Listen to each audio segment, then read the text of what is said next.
Hello students, तो आज हम चैप्टर नंबर 9 के पार्ट 2 की रिवीजन कंप्लीट करेंगे। So we have completed till section 134। तो 135 स्टार्ट होने जा रहा है। Section 135 which is on CSR, corporate social responsibility. बेटा इस सेक्शन में बहुत कुछ है। सबसे पहले अगर हम बात करें तो आती है इसकी डेफिनेशन। डेफिनेशन हमें नजर आती है CSR पॉलिसी से रिलेटेड जो रूल्स हैं, क्योंकि इसके रूल्स अलग से हैं, उसके रूल नंबर 2 के अंदर हमें डेफिनेशन इसकी नजर आती है। एग्जैक्टली कहें तो रूल नंबर 2 1 सब रूल 1 क्लॉज सी के अंदर है। तो ये कहता है CSR क्या चीज है। आपने कोई प्रोजेक्ट या कोई प्रोजेक्ट या प्रोग्राम रन कर रहे हैं रिलेटिंग टू, भाई किस चीज से रिलेटिंग टू 3 बातें, कोई एक्टिविटी या एरियाज कह लीजिए या सब्जेक्ट्स कह लीजिए। 3 चीजें, एक्टिविटी, एरिया, सब्जेक्ट्स। और ये कहां बताए गए हैं? ये बताए गए हैं as per schedule number 7 of companies act. तो schedule number 7 is very important. तो 3 चीजों के साथ इस सेक्शन को पढ़ना चाहिए। 135 रूल्स प्लस शेड्यूल नंबर 7 के साथ। अब ये शेड्यूल नंबर 7 में दुनिया भर की एक्टिविटीज बताई गई हैं। आपको जो भी समझ में आए, NPO, not for profit, charitable, सारे काम लिख दीजिए आप। Poverty, education, hospital, medical, equality वगैरह वगैरह, एवरीथिंग, इन्वायरमेंट, नेशनल हेरिटेज। कुछ अलग से चीजें अगर मैं 1-2 चीजें जैसे बता दूं, दैट इज कि जो स्किप ना हो जाए। क्लीन गंगा फंड में आपने पैसा दिया नदी के लिए, जैसे यह अभियान, ये स्वच्छ भारत कोष, और साथ में सारे के सारे आपके forces, armed forces, paramilitary, CRPF, ये वो सब कुछ। और कोई भी रूरल डेवलपमेंट कहें, स्लम एरिया डेवलपमेंट कहें, एवरीथिंग इट विल कम। और स्पेशली अब कैसे हम छोड़ सकते हैं कम वक्त कोविड को। तो कोविड के काम में 20-21 साल से लेके 3 साल तक, तो 20-21, 21-22, 22-23, 3 साल इसके लिए अलाउ किया गया है कि अगर आप किसी कोविड से रिलेटेड एक्टिविटी में कोई रिसर्च, मेडिकल, ये वो करना चाहें, ड्रग्स, वैक्सीन, लेकिन साथ में इसमें अप्रूवल लेनी पड़ती है एजेंसी ICMR से रिलेटेड। तो that is CSR and schedule 7 activity. इसको थोड़ा सा नेगेटिव रूप में ले लेने चाहिए, नॉट CSR, मतलब ये कुछ एक्टिविटीज ऐसी हैं हम इसे CSR नहीं मानेंगे। Very important point for examination. अगर आप पैसा हिंदुस्तान के बाहर लगा रहे हो, अरे भैया इंडिया में लगाओ। नंबर 2, एम्प्लॉइज, शॉर्ट में लिख रहा हूं, उनके ऊपर लगा रहे हो आप पैसा। नंबर 3, अगर आप कोई डोनेशन वगैरह कर रहे हैं तो डोनेशन कौन CSR में नहीं लेंगे। आपने अपनी कोई एक्टिविटी एरिया देखना है, और डोनेशन कौन सी कर रहे हैं, क्योंकि ये आप पॉलिटिकल पार्टी को कर रहे हैं। That is the important point. तो पॉलिटिकल पार्टी नहीं, अच्छे कार्यों के लिए करेंगे, वो हम डिटेल में अभी थोड़ा सा देखेंगे भी। या आप कोई एक्सपेंस मीट कर रहे हैं, क्योंकि एक पर्टिकुलर स्टेच्यूट, जिसका मतलब है लॉ ने कहा आपको ये खर्चा करना पड़ेगा, तो दैट मीन्स आप CSR में नहीं कर रहे हैं। देन इसके बाद मेन चीज जो हमारी आती है, दैट इज कि CSR में आपने जब पैसा लगाना है तो आपने एक कमेटी बनानी है। CSR, C for committee. तो कमेटी कौन बनाएगा भाई, कौन कौन होंगे इसके अंदर? तो कमेटी बनाएगा वो कंपनी जिसके पास इन तीनों में से कोई भी लिमिट लग रही हो, या तो उसकी नेट प्रॉफिट कम से कम हो 5 करोड़ के, या फिर उसकी नेट वर्थ, जिसे आप सेक्शन 2 सब सेक्शन 57 में पढ़ते हैं, 500 करोड़ की हो, या फिर उसकी टर्न ओवर कम से कम हो 1000 करोड़ की। टर्नओवर हमेशा लिमिट बड़ी होती है, राइट। और ये चीजें हमें कब देखनी है? प्रीसीडिंग फाइनेंशियल ईयर के मुताबिक देखनी है, तो आपके ऊपर सीएसआर लग जाएगा। और देन इसमें चीज आती है, अगर ये एक अमेंडमेंट एक्ट 2020 ने चेंज किया है, प्रोविजन क्रिएट करी है, सीएसआर कमेटी नॉट रिक्वायर्ड। आपको कमेटी बनाने की जरूरत ही नहीं है। अगर आप सीएसआर में पैसा लगा रहे हैं, मतलब फंडिंग के ऊपर ये प्रोविजन क्रिएट हुई है, अगर आप अमाउंट खर्च कर रहे हो 50 लाख तक, तो आपको सीएसआर कमेटी की जरूरत नहीं है। तो इसके जो फंक्शंस हैं, करना तो पड़ेगा, सीएसआर में पैसा लगाना पड़ेगा। बोर्ड ऑफ डायरेक्टर्स ये परफॉर्म करेंगे, मतलब कमेटी बनाने की आपको क्या नहीं है, जरूरत नहीं है। देयर आफ्टर इस कमेटी की आती है कॉम्पोजिशन। इस कमेटी में कौन कौन होगा? बहुत सिंपल सी 2 बातें हैं अगर हम लेके चलें तो। एक है, क्या आपकी कंपनी में इंडिपेंडेंट डायरेक्टर चाहिए?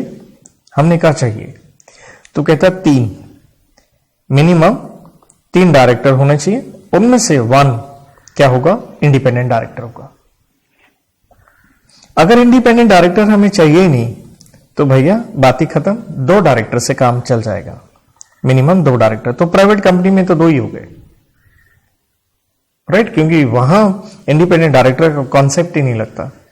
अच्छा, एक चीज और है, कॉम्पोजिशन की ही बात करें, अगर आप हैं फॉरेन कंपनी, तो यहां पे भी मिनिमम 2, लेकिन मैं लिख रहा हूं वर्ड पर्सन, डायरेक्टर की बजाय पर्सन लिख रहा हूं, तो 2 लोग होंगे, लेकिन वर्ड हमने क्या इस्तेमाल किया? पर्सन। एक इनका नॉमिनी होगा, एक इनका इंडिया में ऑथराइज्ड पर्सन, जो डॉक्यूमेंट्स वगैरह लेने के लिए ऑथराइज्ड है कंपनी के बिहाफ पे, वो आदमी होगा। अगर एक चीज और है, ये 3 लिमिट्स जो हम देख रहे थे, अगर consecutively 3 financial year all fails to apply, तब आप सीएसआर कमेटी के चंगुल से बाहर आ जाएंगे। तो सीएसआर कमेटी की आपको क्या नहीं पड़ेगी? जरूरत नहीं पड़ेगी। तो सीएसआर कमेटी यहां पे सीज हो जाएगी अगर लगातार 3 साल तीनों की तीनों लिमिट फेल हो जाती हैं। एक भी अप्लाई होगी तो इट विल कंटिन्यू। देन बेटा अब हमें क्या करना है कि भाई सीएसआर कमेटी के कार्य क्या है, वो मैंने मोटा मोटा आपको बता दिया। शेड्यूल 7 से रिलेटेड है और कमेटी में कौन बैठे हैं? डायरेक्टर्स बैठे हैं। तो इसी से रिलेटेड अगर आप देखना चाहें कि भाई ये कमेटी बनी है, इस कमेटी के ऑब्जेक्ट्स क्या होंगे, तो ऑब्जेक्ट सिंपल सी बात है, आप पॉलिसी बनाइए सीएसआर से रिलेटेड, किस जगह पे किस कार्य में आप पैसे लगाएंगे।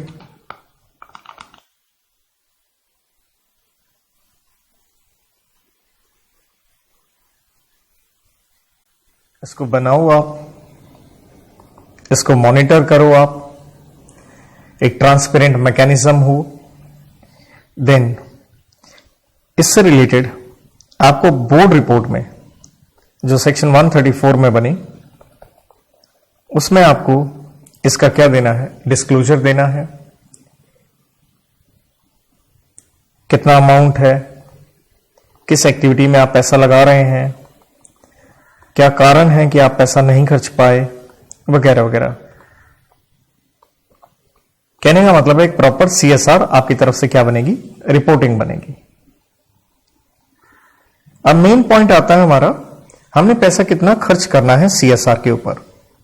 तो सीएसआर के ऊपर हमारी जो स्पेंडिंग होगी,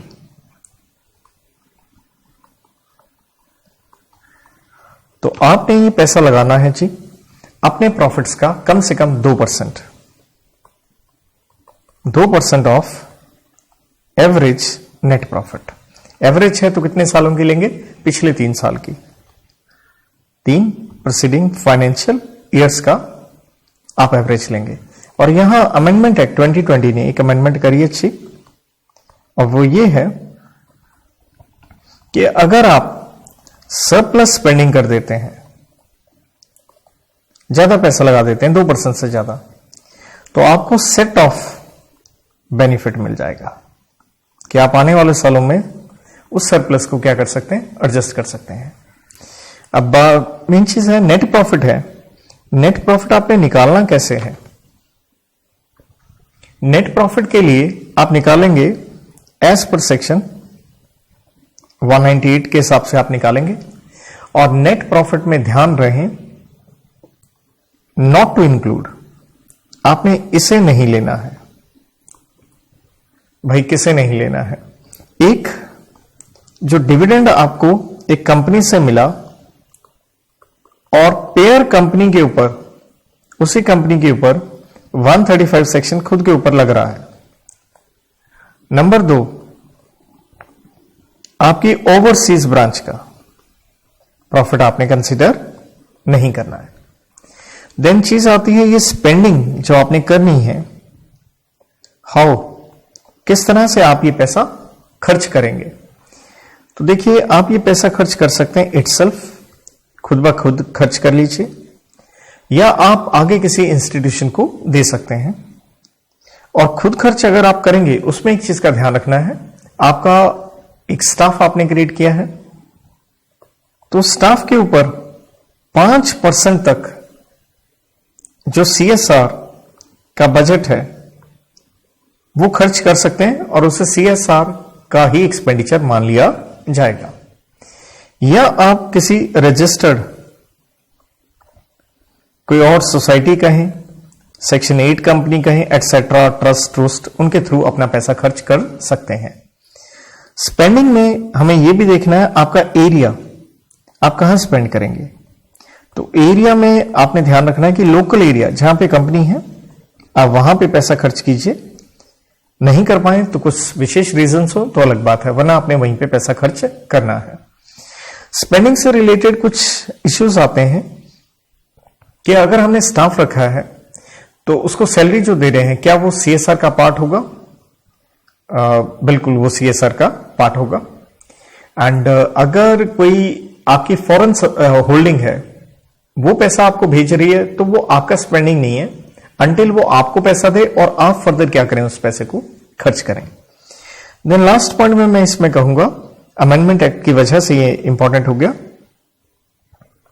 डेट इज सेक्शन का अगर डिफॉल्ट होता है तो पेनल्टी क्या होगी, अमेंडमेंट एक्ट 2020 की वजह से। तो बेटा यहां जो पेनल्टी बताई गई है कंपनी के ऊपर एंड OID के ऊपर, ऑफिसर इन डिफॉल्ट के ऊपर, कंपनी को जितना CSR का अमाउंट बनता है उसका ट्वाइस या 2 करोड़ रुपए, 1 करोड़ और 1 crore, which ever is less, आपके ऊपर पेनल्टी होगी। और OID के ऊपर जितना CSR अमाउंट बनता है उसका 10% और 2 लाख रुपए, करोड़ नहीं है 2 लाख है, यहां 2 लाख है वहां 1 करोड़ है, विच एवर इज लेस। तो ये हो गया जी आपका 135। We move to section 136।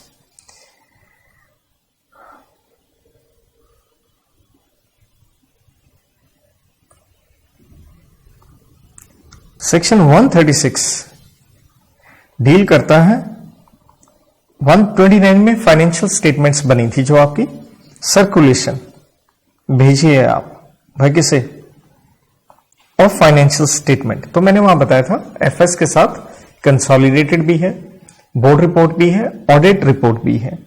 तो आपने ये सर्कुलेशन किसको करनी है, टू होम। तो यहां पे मैं कोड की इस्तेमाल करता हूं ATM, रिवर्स में चलूंगा, पहले M अपने मेंबर्स को, देन ट्रस्टी, ये किसके होते हैं, अपने आपके डिबेंचर होल्डर के, 71 में पढ़ा था हमने। ए से एनी अदर जो इंटाइटल्ड है, जैसे ऐसे ही आप ले सकते हैं ऑडिटर साहब, उनको भेजिए आप। और ये भेजने के लिए समय है, टाइम है 21 डेज बिफोर मीटिंग, जो कि आप पढ़ के आते हैं नोटिस में, सेक्शन 101 में। सेक्शन 8 कंपनी के लिए नेचुरल है, याद होगा 14 डेज का होता है, और ये शॉर्ट भी किया जा सकता है, शॉर्ट नोटिस हो सकता है। तो हमने शॉर्ट नोटिस में ईजीएम वाला, अगर ईजीएम बुला रहे हो, वो वाला आंसर कॉपी पेस्ट है यहां पे। दैट मीन्स क्या कंपनी की शेयर कैपिटल है या नहीं है। अगर शेयर कैपिटल है तो ये ट्विन कंडीशंस थी, इसके लिए अप्रूवल देना पड़ेगा majority members, that means more than 50% members, understood है, इन नंबर, प्लस साथ में 95% कम से कम जिनके पास शेयर्स हो। कौन से वाले? वोटिंग राइट वाले। शेयर कैपिटल नहीं है तो सिंपल सी बात है 95% वोटिंग राइट होल्डर्स। तो शॉर्ट नोटिस भी हो सकता है, कम दिनों में भी जीएम से पहले आप इसे भेज सकते हैं। देन आता है फाइनेंशियल स्टेटमेंट की इंस्पेक्शन वगैरह का राइट। तो यहां मेंबर्स को हक है, या यूं कह लीजिए जो ऊपर हमने पढ़ा एटीएम को है, आपने बुक्स रखी हुई है आरओ में, और ये हक है इंस्पेक्शन का बिजनेस आवर्स में। और मेंबर चाहे तो सब्सिडरी की बुक्स भी आपसे मांग सकता है, जो आपको देनी पड़ेगी। अब इस सेक्शन के अंदर 136 के अंदर आते हैं ढेरों प्रोविजोस। तो वो प्रोविजोस क्या है, एक एक करके हम ले लेते हैं पॉइंट। मैनर, किस तरह से आप सर्कुलेट करेंगे, आप मतलब किस तरह से ये फाइनेंशियल स्टेटमेंट की कॉपी भेजेंगे। देखिए, अगर कंपनी की नेटवर्थ, और यहां पे वर्ड है एंड टर्नओवर, दोनों ध्यान रखिएगा, एंड वर्ड है। अगर नेटवर्थ है 1 करोड़ से ज्यादा और टर्नओवर है आपकी 10 करोड़ से ज्यादा, तो यहां पे 3 चीजें बताई गई हैं। अगर शेयर्स इलेक्ट्रॉनिक फॉर्म में है, जिसे हम कहते हैं डीमैट अकाउंट, 29 सेक्शन में हम पढ़ के आए थे, तो नेचुरल है उसके ईमेल आईडी पे भेज दीजिए। अगर डीमैट अकाउंट नहीं भी है, अगेन उसके ईमेल आईडी पे भेज दीजिए और उससे ईमेल आईडी ले लीजिए। मैं जैसे भी हिंदी में लिखूं, काम चलाइए। एंड लेट्स से अगर ऐसे भी नहीं हो सकता कि भाई अगला कहता है मेरे पास तो मेरे को ईमेल चलाना नहीं आता, तो इन दैट सिचुएशन आप फिजिकल डिस्पैच करेंगे, जैसे सेक्शन 20 में पढ़ा था, post, registered post, courier, electronic, ordinary, personal service वगैरह वगैरह। देन ये है पॉइंट, 3 प्रोविजंस आती हैं अगर आप हैं लिस्टेड कंपनी। तो लिस्टेड कंपनी को क्या करना है कि अपनी जो फाइनेंशियल स्टेटमेंट है वो वेबसाइट पे चढ़ानी है, आपको पुट करनी है। देन अगर आपकी सब्सिडरी कंपनी है तो सब्सिडरी की भी आपने वेबसाइट अगर आपकी हो तो आप सब्सिडरी की बुक्स भी उसके ऊपर डालेंगे। और अगर सब्सिडरी फॉरेन है, मतलब बाहर की है, सब्सिडरी कंपनी आपकी बाहर की है, तो आप क्या कर सकते हैं, यहां 2 बातें हैं।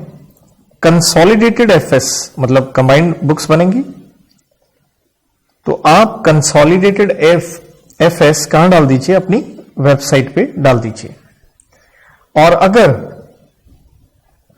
आपके केस में ऑडिट की जरूरत नहीं है, audit not required as a subsidiary company, तो अनऑडिटेड भी चलेगा, तो आप अनऑडिटेड पुट कर सकते हैं।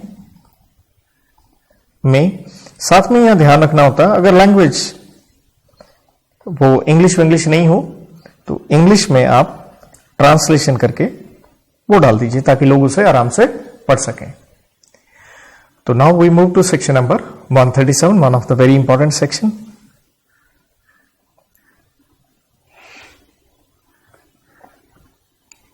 सेक्शन 137 कहता है कि आपने फाइलिंग करनी है,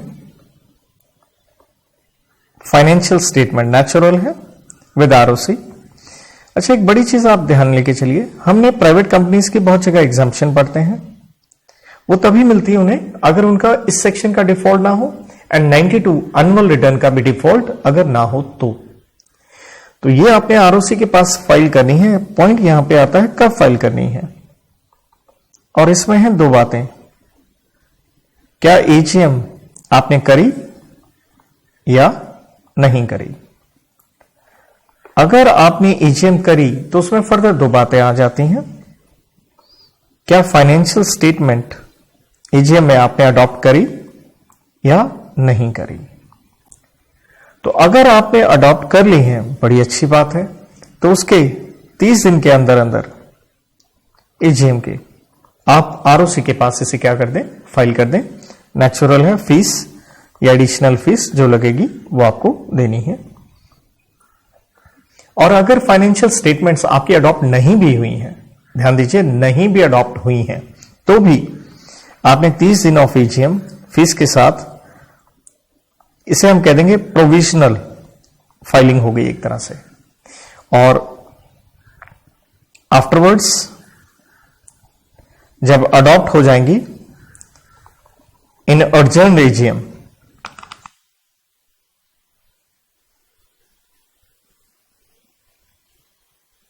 तो सेम टाइम पीरियड उसके वही 30 दिन में फीस के साथ आप वो फाइल कर दीजिए। और अगर आप एजीएम नहीं करते हैं तो भी लास्ट डेट ऑफ एजीएम जिस दिन होनी चाहिए थी उसके 30 दिन के अंदर स्टिल आपने फाइलिंग करनी है। आपको फाइलिंग करनी ही पड़ेगी उसके 30 दिन के अंदर। प्लस यहां पे आपको एक स्टेटमेंट देनी है जिसमें रीजन से लिखेंगे आप क्यों नहीं आपने एजीएम करी, ये आपको लिख के देना पड़ेगा। अगर आप ओपीसी हैं, क्योंकि वहां तो एजीएम होती नहीं, क्योंकि सेक्शन 122 यही कहता है, चैप्टर लगेगा नहीं उसके ऊपर, तो 180 डेज में आप फाइलिंग करें। और 180 डेज कहां से स्टार्ट होंगे, आपके फाइनेंशियल ईयर के खत्म होने से। और अगर आपकी फॉरेन सब्सिडरी है, बाहर की सब्सिडरी है, तो भी आपने फाइलिंग करनी है। और अगर इसका not having place of business in India let's say, तो ये कार्य आपकी होल्डिंग कंपनी टू फाइल उसको करना पड़ेगा। एंड या फिर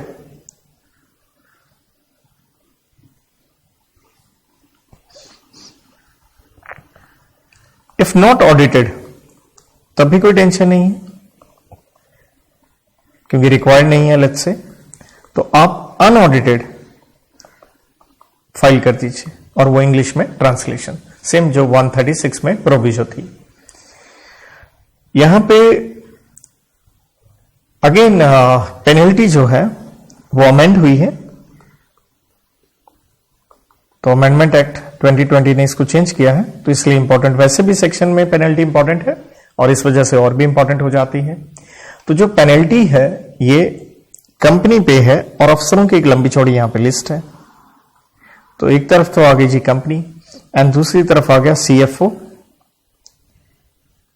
एंड एमडी, अगर हो तो एमडी साहब, और ये ही ना हो तो इन देयर एब्सेंस ना एमडी है ना सीएफओ है, तो सारे के जो डायरेक्टर ऑथराइज्ड बाय बोर्ड हो, director authorised by board, if not, लेकिन ये भी ना हो तो ऑल डायरेक्टर्स, इन सब की पेनल्टी है। तो ये लंबा चौड़ा पेनल्टी का पॉइंट है यहां पे। तो अमेंडमेंट ये आती है, आपके ऊपर फाइन लगेगा 10,000 रुपए, साथ में डेली के लगते जाएंगे 100 रुपए पर डे, लेकिन ये ज्यादा से ज्यादा लगेंगे 2 लाख रुपए। और इनका देखें तो 10,000 सेम है और 100 रुपए पर डे भी सेम है, लेकिन जहां 2 लाख है वहां पे कर दिया गया है मैक्स 50,000 रुपए। और साथ में देखिए फाइलिंग की बात हम कर रहे हैं, तो फाइलिंग के लिए जो फॉर्म इस्तेमाल करते हैं डेट इज एओसी 4, और इसके लिए एक फॉर्मेट इस्तेमाल करते हैं XBRL फॉर्मेट। और ये फॉर्मेट इस्तेमाल करना पड़ता है किस किस को, अगर आप लिस्टेड कंपनी है और या फिर जिस कंपनी की पेड अप कैपिटल कम से कम हो 5 करोड़, या फिर जिस कंपनी की टर्नओवर कम से कम हो 100 करोड़। लेकिन ये XBR फॉर्मेट के ऊपर एक्सेप्शन है, मतलब नॉन एप्लीकेबिलिटी कह लीजिए, नहीं लगेगा। ये किसके ऊपर नहीं लगेगा? स्पेशल एक्ट वाली, that is banking, insurance, NBFC, electricity, housing finance company भी इसके अंदर आ जाती है। तो इनके ऊपर XBRL फॉर्मेट नहीं लगेगा। तो इसके साथ हम पहुंच गए हमारे आखिरी पड़ाव में, दैट इज सेक्शन नंबर 138। सो 138 में आ गया जी हमारा internal audit.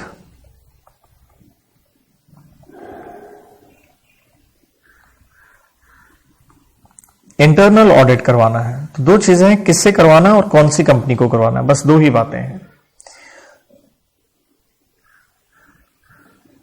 Company, from home. From home तो छोटा सा आंसर है, आप किससे करवाएंगे? चार्टर्ड अकाउंटेंट से, या कॉस्ट अकाउंटेंट भी हो सकता है, या एनी अदर प्रोफेशनल भी हो सकता है, उससे करवा लीजिए इंटरनल ऑडिट। इनको अपॉइंट कौन करेगा? BOD, टू अपॉइंट, ये अपॉइंट करेगा। और ये नीड नॉट बी एम्प्लॉय, जरूरी नहीं है ये लोग एम्प्लॉय हों। और पर्पस क्या है? पर्पस में मैं कहता हूं भैया SFM का सब्जेक्ट है, SFM का period, scope, functioning, monitoring, methodology, and आखिरी तो क्लियर है, दैट इज पीरियड, किस चीज का? ऑडिट। तो ये आपको देखना है। कंपनी में क्या आएगा? एक तो आगे जी लिस्टेड कंपनी, क्लियर है। दूसरा पब्लिक कंपनी में तब आएगा अगर इन चारों में से कोई भी एक लिमिट लग रही हो। पहला ए, अगर आपके आउटस्टैंडिंग डिपॉजिट्स हैं, डिपॉजिट्स एनी टाइम, किसी भी समय, अंडरस्टूड है, पिछले साल, तो ये होने चाहिए कम से कम 25 करोड़ के। और बी, सेकंड जो मॉनेटरी लिमिट आती है पेड अप कैपिटल की है पिछले साल की, और ये आगे 50 करोड़, ऑर्डर में लिखवा रहा हूं। और सी आ गई आपके outstanding loan borings, outstanding loan borings, और ये भी किसी भी टाइम पिछले साल, किसी भी समय लोन बोरिंग, बैंक या पब्लिक फाइनेंशियल इंस्टीट्यूशन से। यहां लिमिट थोड़ा ध्यान रखें, इक्वल का साइन ना डाल के मोर देन का साइन डालना है। और लास्ट में डी, अगर आपकी टर्नओवर है, अंडरस्टूड है, पिछले साल की, तो यहां लिमिट होगी आपकी 200 करोड़। तीसरी कंपनी जिसे इंटरनल ऑडिट करवाना है, दैट इज प्राइवेट कंपनी।